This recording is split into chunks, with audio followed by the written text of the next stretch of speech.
Docteur Franck, bonjour. Bonjour. Présentez-vous s'il vous plaît. Je suis Docteur Orozoku Franck. Je suis maître de conférence en phytopathologie à l'université Pelforogo Coulibaly. Par la même occasion, je suis le chef de l'équipe du projet maladies et ravageurs du couratier. Justement, quelles sont les maladies qui sévissent actuellement en Côte d'Ivoire chez les coulatiers? Il faut dire que chez le coulatier, on a plusieurs maladies, mais la maladie qui fait beaucoup plus ravage actuellement est la maladie du balai des sorcières. Qu'est-ce qui est à la base de la maladie dite du balai de sorcière? Et c'est quoi cette maladie au naming assez particulier? C'est une maladie qui est une maladie à champignons. Pour le moment, c'est ce que dit éventuellement la littérature. Mais les études préliminaires qui ont été menées ont montré que en fait, ce n'est pas l'action d'un seul pathogène, mais c'est plutôt l'action certainement de plusieurs pathogènes.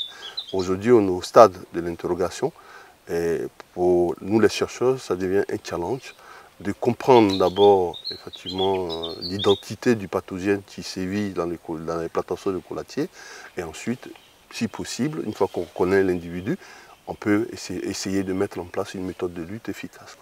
Comment la reconnaît-on? Nous avons le stade juvénile, généralement, qui va se manifester par un jaunissement de feuilles, voilà, qu'on observe là.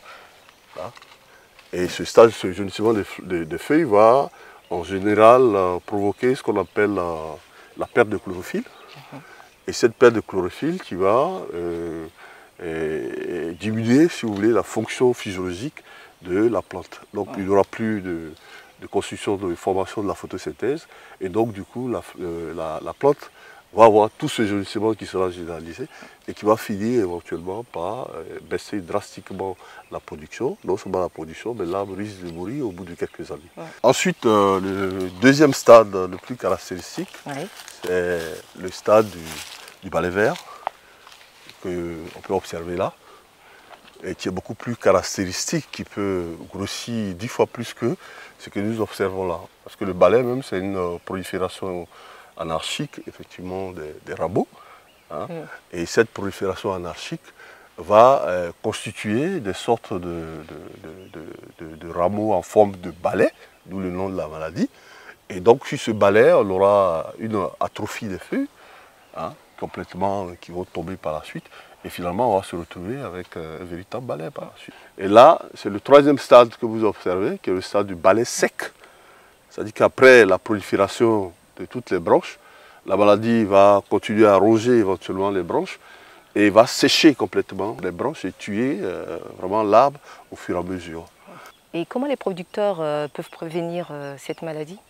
Il y a quand même des actions mécaniques que le producteur peut poser, mais ça demande que ce producteur-là puisse connaître au préalable les premiers signes de la maladie.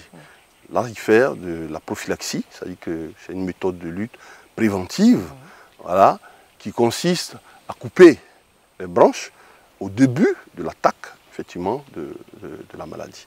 Ça pourrait effectivement permettre aux producteurs de continuer à produire pendant un certain temps, hein, jusqu'à ce qu'il puisse rentabiliser sa plantation avant que la plantation soit complètement envahie par cette maladie-là. Quelles sont les tendances actuelles des résultats sur l'optimisation de la lutte intégrée, qui est un des outputs importants de ce projet?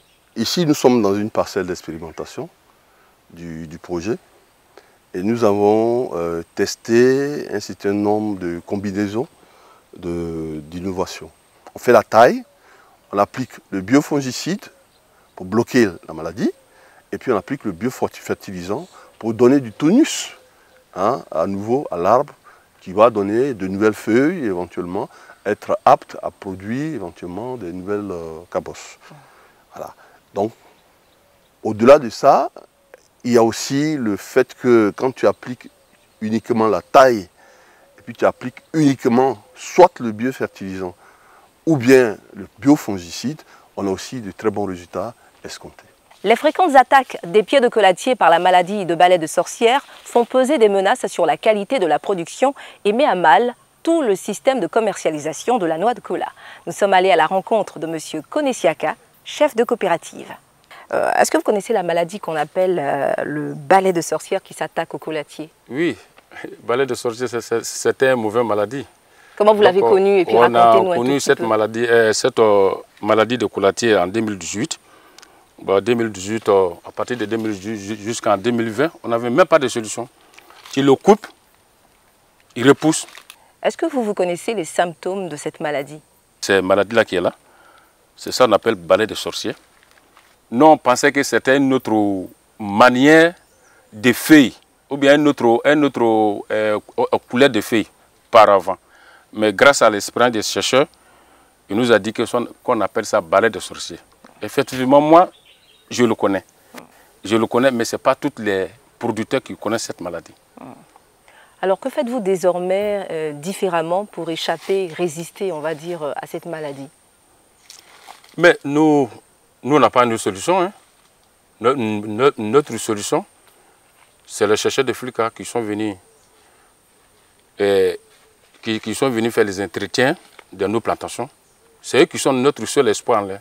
Monsieur Sanoudi, bonjour. Bonjour madame. Présentez-vous s'il vous plaît. Je suis monsieur Sanoudi Dominique, titulaire d'un master en protection des végétaux et de l'environnement à l'université Péléforgon Koulibaly de Korogo et par ailleurs technicien sur ce projet.